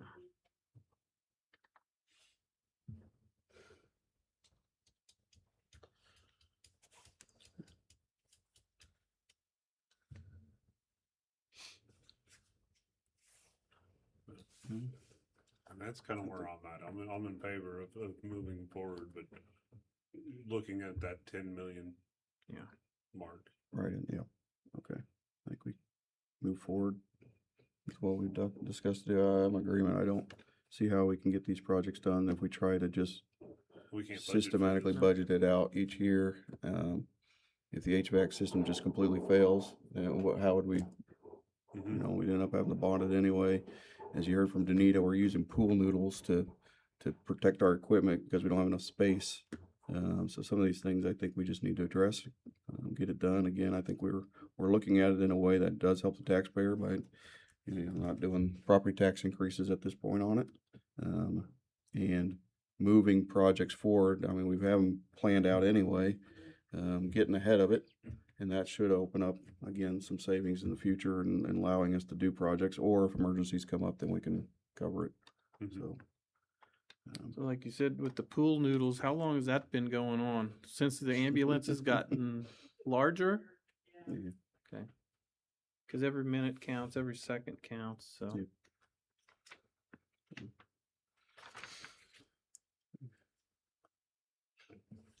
Well, I will proceed and visiting with Ranson Financial. The dates and everything on here are not set in stone. That's just an estimate based on a decision that kind of comes to today. So they will be at a future meeting in December to start the process on scheduling some additional public building commission meetings, and resolutions and everything, and we'll get everything reviewed and back to the commission.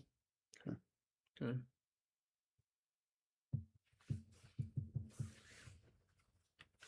Okay, well, that was the only agenda item. Go on beyond that, county administrator report, I have nothing this morning. Neil? Yeah, I attended the Hayes City meeting. Also, then I did also go through the Hayes Chamber for Sunfire Bank, which they're probably going to be upset with me, but I don't think they will. But I didn't realize that your kiddos can take their report cards in there and put in a box and like a raffle. So, and they get money for them. So pretty cool. Something to help the kids out. And then I'd also again like to thank, and Bobby can correct me if I'm wrong, but I think I counted 38 poll workers for. But yeah, how great that is for them people to do that. And then last thing I have is everybody have a good, safe, and happy Thanksgiving. If you have to travel safe. That's all I have. I have no report at this time. Thank you. I got a short one too. I just attended the DSNWK Night of Inspiration last week, Wednesday, and got to hear a little bit about how Fort Hays Tisa Mason presented as a guest speaker on some of the collaboration between Fort Hays and individuals with intellectual disabilities. So it was a nice event.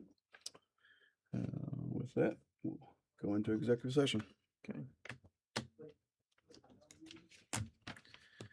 I move to the Board of County Commissioners recess to an executive session for 20 minutes under the following exception to the Kansas Open Meeting Act pursuant to attorney-client privilege exception. The subject to be discussed during the executive session is potential litigation. Those in attendance, in addition to the Board of County Commissioners, are Mr. Bill Jeter and Mr. Darren Myers. And 30, 40, 50, so 10:50. I'll second that. Got a motion and a second to go into executive session. Any discussion, modifications? All those in favor say aye. Aye. Aye. No opposed, passes 3-0.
session at 10:51. No decisions were made.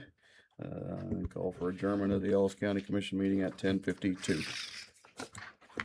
What happened to our hammer?